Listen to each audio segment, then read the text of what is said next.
이어서 바른 시각으로 보는 바른경제 행복경제연구소 강신철 교수와 함께 하겠습니다. 교수님 어서 오십시오. 예, 안녕하세요. 지난 7월 1일로 이제 민선 8기 이장우 대전시장이 취임한 지 이제 꼬박 1년이 됐습니다. 시정 첫 해에 대한 이 다양한 평가들 나오고 있는데요. 바른경제 이 코너에서는 경제 부문에 집중을 해서 어떤 성과들이 있었고 또 아쉬움은 어떤 것이었는지 앞으로의 과제까지 짚어보는 시간 갖겠습니다. 먼저 교수님께서는 지난 1년 대전시의 경제 부문, 경제 정책 어떻게 평가하십니까? 그 이장우 대전시장의 그 시정에 대해서는 종합평가에서 C학점을 매겼습니다. 아, C학점 매기십니까? 네. 방위 사업청을 유치하고 나노반도체 산업단지 후보지로 선정된 것에 대해서는 긍정적인 평가를 내렸고요. 그다음에 지역 화폐를 폐지하고 보문산 그 관광단지 개발 등에 대해서는 부정적인 평가를 내렸습니다. 예, 긍정적인 부분, 부정적인 부분을 모두 고려해서 하지만 C입니다. 네. 예, 어떤 이유에서 C라는 높지 않은 성적을 주셨을까요? 제가 대학에서 강의할 때는 성적을 좀 짜게 주는 편이거든요. 아, 예. 저한테 C학점 받은 학생들은 D나 F 받지 않은 것만 해도 다행이다. 이렇게 안도의 한숨을 내셔서 사실 윤석열 정부 경제정책 평가 지난주에 그 포럼에서 했는데 거기서는 D학점 줬거든요. 예. 그러니까 국가 경제 지표가 좋아진 게 하나도 없어서 사실 F 주고 싶었지만 그러면 이제 또 재수강할까 봐 다시 수강하지 말라고 D를 줘서 네. 이제 예. 그랬고요. 그런데 이제 대전시장이 C학점 받은 건 평년작을 했다. 저는 그렇게 평가를 한 겁니다. 예. 그리고 민선 8기 이제 1년밖에 안 지났는데 이장우 시장 공약을 보면은 산업용지 500만 평을 조성하겠다. 그 대전 그 은행을 설립하겠다. 또 도시철도 3, 4, 5호선을 추진하고 도시철도 2호선 트램을 건설하겠다는 등 그 100대 핵심 과제를 공약으로 내걸었거든요. 예. 그러니까 아직 갈 길이 멀고 이제 1년밖에 안 지났기 때문에 앞으로 할 일이 많아서 뭐 잘하면 A 플러스도 받을 수 있겠죠. 근데 대전시에서는 뭔가 엄청난 실적이라도 낸 것처럼 뭐 1년밖에 안 됐는데 홍보를 하고 있는데 아직까지 확정된 거는 나노반도체 국가산업단지 후보지로 선정된 거 그리고 이제 방위청, 기상청 등 정부기관 이전하기로 한 거 외에는 사실 없거든요. 뭐 실현된 건 하나도 사실 없는 거죠. 예. 게다가 방위사업청을 유치한 거는 윤 대통령의 공약이었지 이장우 시장 노력만으로 유치했다고 보기는 좀 어렵고요. 그다음에 임업진흥원과 기상청 등 그 정부기관이 이전하기로 한 것은 중소기업청이 세종시로 이전하면서 그 대신 우리 그렇죠. 대전에다가 그 대체기관으로 이전하기로 한 것이지 이장우 시장의 업적이라고 보기는 좀 힘든 면이 있어서 좀 그렇게 A나 B를 주기에는 아직 이르다 생각을 한 겁니다. 예, 아직 해야 할 일들도 많고. 네. 그렇다면 이제 교수님 보시기에 경제 부문에서 좀 1년간 아쉬운 결정이라면 어떤 것들이 있는 겁니까? 예, 무엇보다도 경제 부문에서 대전 시민들에게 가장 실망감을 안긴 게 이제 온통대전 폐기한 거라고 생각하고요. 이장우 대전시장은 그 지역화폐 이름도 온통대전에서 대전사랑 카드로 변경을 하고 예. 월 구매 한도는 이제 30만 원으로 그리고 캐시백 혜택은 5월, 6월 그리고 8월, 11월까지 6개월 동안 3%만 지급한다고 합니다. 그리고 단 그 취약계층인 복지 대상자는 연 매출 5억 이하 가맹점에서 카드를 사용하면은 10% 캐시를 받을 수 있다라고 그러는데 3% 좀 너무 심하지 않았나요? 한 달에 30만 원 다 써봤자 9천 원 할인 받는 건데 이걸 혜택이라고 느끼는 시민이 누가 있을지 의문이고요. 그러니까 신용카드 마일리지 받는 게 차라리 낫겠다. 볼멘 소리 하는 이야기도 주변에서 많이 듣습니다. 그러니까 대전시가 이런 정책을 인근 지자체는 오히려 잘하고 있거든요. 예. 그 우리가 재정이 나쁜 것도 아니고 지역 화폐가 골목 상권을 살리고 자금의 역의 유출을 막는 효과가 있다는 것이 이미 여러 연구기관에서 검증이 됐고 대전 시민들이 시정 정책 가운데 가장 환영받던 건데 왜 이렇게 이장우 시장은 지역 화폐에 대해서 부정적 시각을 갖고 있는지 좀 이해가 잘 안 됩니다. 예. 그래서 아쉬운 결정이다라는 말씀이시고요.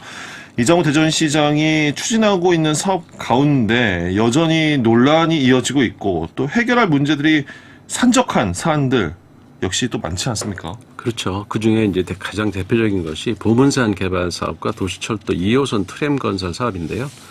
대전시는 2027년부터 3천억 원 사업비를 투입해서 보문산 일대의 케이블카와 전망타워 그리고 워터파크 등 그 체류형 관광단지를 조성하는 보물산 프로젝트를 추진한다고 발표를 했는데 토지 그 보상부터 조성 운영비까지 모두 민간 사업자에게 맡길 예정이고 민간 사업자를 정부의 공모해서 선정한다고 하는데요. 시민대책위는 그 보문산만 해집어 놓고 결국 실패할 사업이라고 이렇게 지적을 하고 있고 케이블카 경우에 이미 사업성이 없다는 것이 증명이 됐는데 왜 이렇게 사업을 서두르는지 좀 이해가 안 갑니다.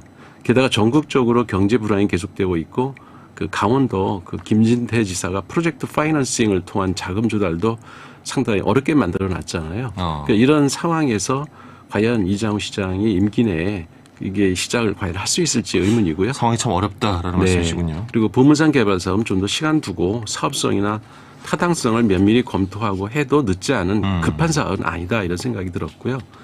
그리고 한편 그 도시철도 2호선 트램 건설 사업이 내년 상반기에 착공한다고 하는데 완전 그 무선 급전 방식으로 바꾸고 4개 구간을 이제 지하화하는 등 그 당초 계획이 변경됨에 따라서 7,400억 원이었던 그 사업비가 1조 4천억 원으로 거의 2배 가까이 늘면서 한국개발연구원의 사업계획 적정성 재검토를 받아야 하는 상황이 됐고요. 이게 이제 여러 시장을 거치면서 27년째 지연된 사업인데 이거라도 좀 이번에 좀 잘 됐으면 좋겠다 하는 바람을 가져봅니다. 예. 그 한 가지 더 질문을 드리면 충청권을 하나의 광역 경제권으로 만들어서 전체의 산업을 좀 키워 가보자라는 게 충청권 메가시티. 네. 현재 이제 충청권 4개 시도지사가 모두 뭐 이 메가시티에 대해서는 긍정적인 목소리를 내고는 있는데 네. 교수님께서는 어떤 의견 가지고 계시나요? 이게 지역별로 메가시티 구축은 그 여야를 막론하고 사실 이재명 지사도 그 공약을 했거든요. 그러니까 대통령 후보들이 공통적으로 내세운 공약이었는데요. 우리나라 인구 절반 이상이 그 수도권에 집중돼 있어서 지역 불균형이 심하고 특히 그 지방 소멸 위기가 점점 심각해지고 있기 때문에 지역 균형 발전 차원에서 권역별로 메가시티 구축 사업을 하는 거는 이건 뭐 선택이 아니라 마치 필수 과제가 된 것 같습니다. 예. 우리 충청권뿐만 아니라 이제 광주 전라 지역 그리고 부산, 울산, 경남 지역 그리고 대구, 경북 지역 등에서 메가시티를 구축하겠다고 대선 후보하고 지자체 후보들이 이제 여야 할 것 없이 공약으로 내세웠지만 앞서 추진됐던 그 부울경 특별연합과 그 대구, 경북 메가시티는 이미 무산이 됐습니다. 그렇습니다. 예, 각 지자체장의 이해관계가 너무 서로 달라서 합의점을 찾기가 힘든 거죠. 최근에 그 충청권 특별자치단체 이른바 그 메가시티를 구축하겠다고 대전, 세종, 충남, 충북 지자체장들이 이제 회동을 하는 모습이 언론에도 나오고 또 한편에서는 주민참여단이 출범했다는 이게 뉴스가 나오고 있지만 저는 충청권 메가시티도 머지않아 무산됐다 이런 뉴스 나오지 않을까 좀 걱정이 됩니다. 부정적으로 보시네요. 예, 충청권 메가시티가 구축되기만 한다면요 이제 얼마나 좋겠습니까? 근데 대전, 세종, 충남북이 하나로 연결돼서 각 지자체 특성을 살리면서 상호 협력해서 시너지 효과를 낼 수 있다면 지역 인재들이 굳이 수도권으로 가지 않고도 자기가 태어나서 자란 곳에서 공부도 하고 직장도 얻어서 일가 친척들과 알다나게 살 수 있다면 더 바랄 나위 없겠죠. 하지만 정치 권력을 쥔 사람들은 생각이 좀 다른 것 같습니다.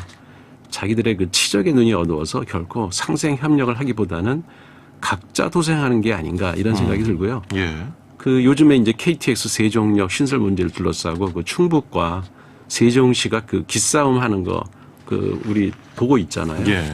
그러니까 서로 한치도 양보하지 않을 것 같아요. 음. 충청권 메가시티는 주민들의 여론과 상관없이 지자체장들의 그 이해 갈등으로 인해서 난항을 겪다가 결국 좌초될 우려가 크다고 저는 봅니다. 결국 이해하고 양보하기는 어려울 것이다. 네. 예, 알겠습니다. 그 4개 시도가 메가시티를 성공적으로 이끌려면 양보하고 협력을 해야 할 것이다. 네. 근데 쉽지는 않을 것이다. 예. 네. 저는 그렇게 봅니다. 무산됐다는 뉴스가 나올 것을 걱정하고 우려된다 말씀해 주셨고요. 민선 8기 그래도 이제 시작한 지 1년밖에 되지 않았습니다. 앞으로 남은 임기 이장우 대전시장 그리고 대전시가 경제 부문에서 보여줬으면 하는 자세나 방향성 제언을 좀 해주신다면요. 예. 그러니까 이장우 시장은 선거 때 공약한 그 100대의 과제를 다시 한번 좀 곰씹어 봤으면 좋겠다는 생각이 듭니다. 공약집에 보면은 경제 정책만 있는 게 아니라 유아 교육 그리고 문화, 인권, 복지 등 그 다양한 분야의 공약이 망라돼 있는데 지난 1년간을 돌이켜 보면은 다른 분야 공약은 뒷전으로 밀린 것 같고 경제에만 치중하고 있다는 느낌을 강하게 받습니다. 예. 특히 그 인권 부분에서는 거꾸로 가고 있는 것도 눈에 보이고요. 경제 분야도 이제 토건 산업에만 열을 올리지 그 서민들의 생활 경제나 소상공인들이나 그 중소기업을 위한 정책은 눈에 띄는 게 없어서 시민들의 삶은 달라진 게 하나도 없다 이런 생각이 들고요. 오히려 점점 더 어려워지고 있는 게 아닌가 하는 생각이 듭니다. 남은 임기 동안에 하드웨어를 구축하기보다는 소프트웨어와 그 휴먼웨어, 즉 시민들의 삶의 질을 높이기 위한 정책들에 좀 신경을 썼으면 좋겠고요. 그리고 이제 시정 협력 주체인 기존 시민단체와 결별 선언을 하고 민관 거버넌스를 배척하면서 1년 내내 그 파열음만 내고 있는데요. 예. 이런 식으로 계속 시정을 펼쳐나가면 하는 일마다 아마 반대 여론에 부딪힐 것이고 시민들의 협력을 구하기 힘들 거라는 생각이 듭니다. 그 무슨 일이든 시민들의 목소리에 좀 귀를 기울이고 시민들이 그래야 환영을 하지 않겠나 이런 생각이 들고요. 시민들이 좋아하는 지역 화폐를 적어도 인근 지자체 수준으로도 다시 회복해서 확대를 좀 하고 주민 참여 예산도 저는 원상 회복해야 된다 생각합니다. 그리고 시민 단체들과 협의해 가면서 시정을 펼쳐 나가면 그러면 임기 말에 제가 A+ 줄 수도 있죠. 두루 아우르는 정책 기대한다는 말씀. 자, 바른경제 민선 8기 대전시정 1년의 경제정책 평가해 봤습니다. 행복경제연구소 강신철 교수였습니다. 교수님 고맙습니다. 예, 고맙습니다. 자, 대세남 오늘의 이슈 오늘은 새 정부 해치냐 존치냐 여러분의 찬반 의견 받아봤는데요. 휴대전화 끝번호 1217번님께서는 자연성 회복을 위해 해체해야 합니다. 물의 경제적 논리를 적용하면 절대 안 됩니다. 우리가 먹는 금강물 가지고 아무 일도 하지 말고 흐르게 해 주십시오라는 의견 보내주셨고요. 끝번호 4025번 쓰시는 분께서는 존치냐 해치냐가 아니라 전문가들이 머리를 맞대고 장점을 찾아가야 합니다라는 의견. 끝번호 5209번님께서는 환경보호냐 개발이냐의 논리가 아니라 극단으로 치닫는 진영 논리를 벗어나 진지한 토론으로 상생하는 계기가 됐으면 좋겠다라는 의견 보내주셨습니다. 아무래도 정쟁 또 정치의 논리가 아닌 좀 뺐으면 좋겠다라는 의견이시지 않을까 하는 생각이 듭니다. 자, 이 밖에도 의견 보내주신 많은 분들께 감사의 말씀 드리고요. 오늘 선정돼서 소개해드린 세 분께는 커피와 빵을 구입할 수 있는 모바일 쿠폰 보내드리도록 하겠습니다. 자, 5시엔 대세남 오늘 끝곡 에픽하이와 오혁이 함께 부른 빈차 준비했습니다. 이 노래 전해드리면서 저도 인사드립니다. 지금까지 황명원이었습니다.